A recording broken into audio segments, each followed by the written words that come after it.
Hello दोस्तों, आज हम बात करेंगे किडनी की बीमारी वाले पेशेंट्स में सिर्फ क्रिएटिनिन पर अगर हम भरोसा करते हैं तो उसमें क्या गलतियां होने का अंदेशा है, कहाँ कहाँ हम गलत हो सकते हैं, इस बारे में बात करेंगे।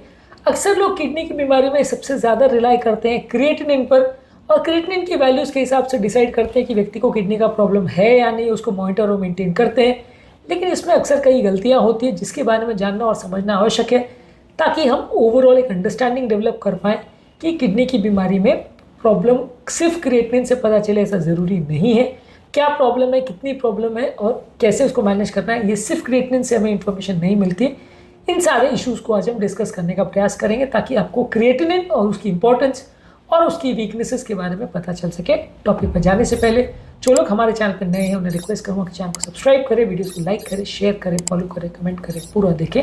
टॉपिक इंपॉर्टेंट है, इसे एंड तक देखिएगा। किसी भी और चैनल पे आपको कंटेंट नहीं मिलेगा, इसलिए एक्सक्लूसिव है। चलिए शुरू करते हैं पॉइंट वीडियो।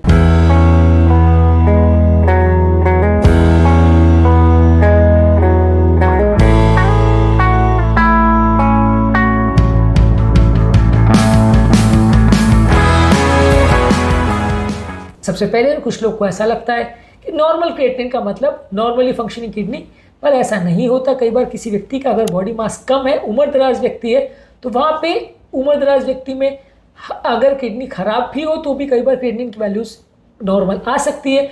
बॉडी मास और कितना मसल मास है उससे कई बार रिफ्लेक्ट करता है।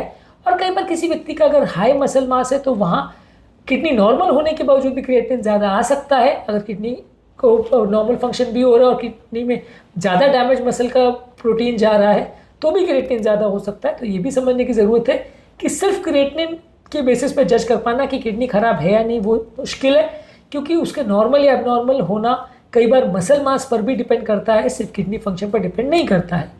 इसके अलावा किसी किसी को लगता है कि अगर व्यक्ति को अगर हाई क्रिएटिनिन आ गया मतलब डेफिनेटली उसको किडनी का प्रॉब्लम है।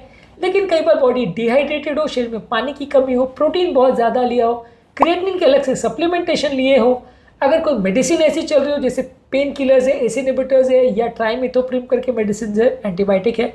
इसके अलावा अगर किसी व्यक्ति को कोई प्री रीनल एजोटीमिया या हार्ट फेलियर है या एक्यूट ट्यूबुलर नेक्रोसिस हुआ है तो वैसे केस में कई बार बिना किडनी डैमेज हो भी क्रिएटिनिन वैल्यू ज़्यादा आ सकती है। तो इसलिए हर व्यक्ति जिसका क्रिएटिनिन ज़्यादा है उसकी किडनी फेल हो चुकी है ऐसा सोचना गलत है। कई बार किडनी बिना डैमेज हो भी क्रिएटिनिन ज़्यादा आ सकता है, इस बात को समझना ज़रूरी है। जहाँ तक सवाल है ये मानने का कि किडनी कितनी ज़्यादा फेल है वो क्रिएटिनिन से कोरिलेट होगा, ऐसा भी ज़रूरी नहीं है। कई बार क्रिएटिनिन में एक लैग फैक्टर आता है और कई बार क्रिएटिनिन किडनी डैमेज होने के काफ़ी घंटे बाद या काफ़ी टाइम के बाद बढ़ती है और कई बार वो प्रॉपरली कोरिलेट भी नहीं करती है कि कितना किडनी डैमेज हुआ है।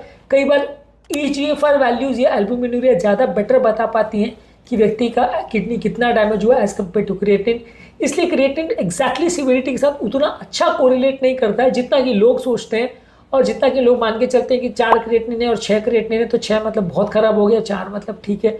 ऐसा टाइप का जो लोग की अवधारणा होती है वो पूरी तरह से सही नहीं होती। कुछ हद तक ठीक है, सही है कि अगर 6 और 8 क्रिएटिनिन है तो 4 से ज़्यादा खराब किडनी माना जाएगा, लेकिन ऐसा ज़रूरी नहीं है क्योंकि सिर्फ क्रिएटिनिन ही एकमात्र फैक्टर नहीं है जो डिसाइड करता है कितनी सीवियरिटी है किडनी फेलियर की।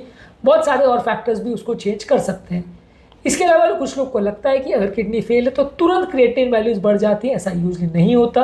किडनी फेलियर के बाद 24 से 48 घंटे के बाद किडनी का क्रिएटिनिन बढ़ना चालू होता है। तो इसकी वजह से कई बार अर्ली किडनी डैमेज में वो एक अनरिलायबल मार्कर साबित होता है और वो पूरी तरह से नॉर्मल वैल्यू भी है, ऐसा हो सकता है। इसके कंपैरिजन में साइस्टैटिन सी और NGAL यानी न्यूट्रोफिल जिलाटिनेज एसोसिएटेड लाइपोकैल्सिन ये माना जाता है कि नए बायोमार्कर्स हैं और ये किडनी अर्ली डैमेज को ज़्यादा बेटर पिकअप करते हैं as compare to creatinine values. यानी पहले 24 से 48 घंटे में ये मार्कर ज़्यादा अच्छा आपको बता पाएंगे कि किडनी डैमेज हुई है एज़ कम्पेयर टू क्रिएटिनिन।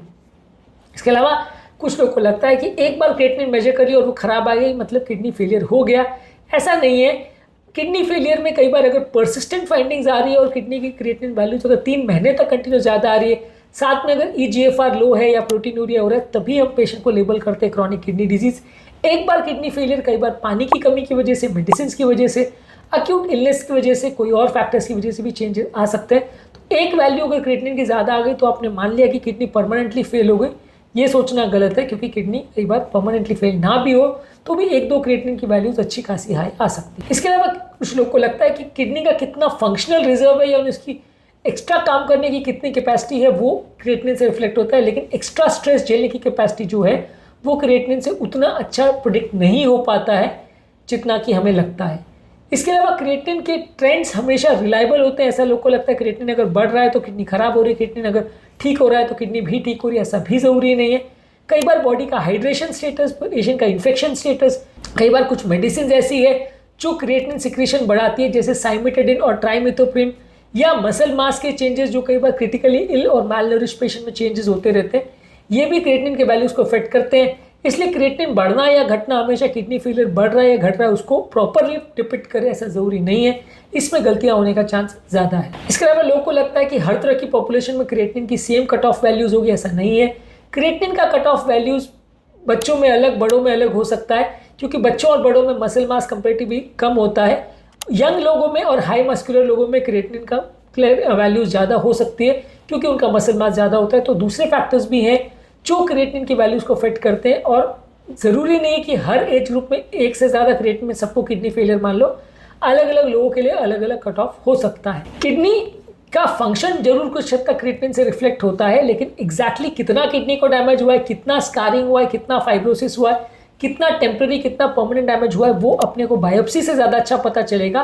सिर्फ क्रिएटिनिन को जांच लेने से वो उतना अच्छा पता नहीं चलेगा। यहाँ पे भी क्रिएटिनिन की वैल्यूज जानना कई बार गलत साबित होता है और वैल्यूज उसकी फैलेशियस हो सकती है। इसके अलावा दूसरे पैरामीटर्स पर भी नज़र रखना जरूरी है, जैसे EGFR, जो कि एज, सेक्स और रेस को ध्यान में रखते हुए हमको क्रिएटिनिन की या बॉडी की किडनी फंक्शन की प्रॉपर वैल्यूज बताता है। एल्बुमिनुरिया, जो कि किडनी का ओवरऑल डैमेज को रिफ्लेक्ट करता है और ओवरऑल लोगों की जान जाने या बचने की टेंडेंसी को भी अच्छी तरह से रिफ्लेक्ट करता है। इसके अलावा बॉडी का साइस्टैटिन C, जो कि मसल मास से उतना ज़्यादा इफेक्ट नहीं होता, ये कंपेरेटिवली ज़्यादा अच्छे मार्कर्स है और ये भी कॉमनली यूज़ करना चाहिए यदि आपको किसी व्यक्ति के किडनी स्टेटस को प्रॉपरली कमेंट करना है। आज का टॉपिक का डिस्कस करने का पर्पज़ ये था कि क्रिएटिनिन हालांकि बहुत इंपॉर्टेंट पैरामीटर है किडनी के पैरामीटर्स या फंक्शन को समझने के लिए, लेकिन इसमें कई बार गलतियाँ होने का अंदेशा है। कई बार क्रिएटिनिन की वैल्यूज़ कम या ज़्यादा होने के बावजूद भी किडनी का स्टेटस एग्जैक्टली वो रिफ्लेक्ट नहीं करता। गलतियाँ कहाँ कहाँ होती है किडनी की वैल्यूज़ में, आज इस पर हमने डिस्कशन किया ताकि आपको क्रिएटिनिन की इंपॉर्टेंस और उसकी मिस्टेक्स या फैलिसीज के बारे में पता चले, उसके बारे में अवधारणाएं या भ्रांतियाँ क्या हैं उसके बारे में पता चले। इसके अलावा क्रिएटिनिन को कैसे कम करना, ज़्यादा करना और कैसे मैनेज करना, क्या क्या इसके इश्यूज होते हैं, इस पर अलग अलग वीडियोज़ किए। किडनी के मैनेजमेंट में और कौन से मार्कर्स का प्रयोग किया जाता है, जैसे साइस्टैटिन C और EGFR, इस पर भी हमने अलग अलग वीडियोज़ किए, इनको भी ज़रूर चेकआउट करें। टॉपिक एंड करने से पहले जो लोग हमारे चैनल पर नए हैं उन्हें रिक्वेस्ट करूँगा कि चैनल को सब्सक्राइब करें, वीडियो को लाइक करें, शेयर करें, फॉलो करें, कमेंट करें, पूरा देखिए।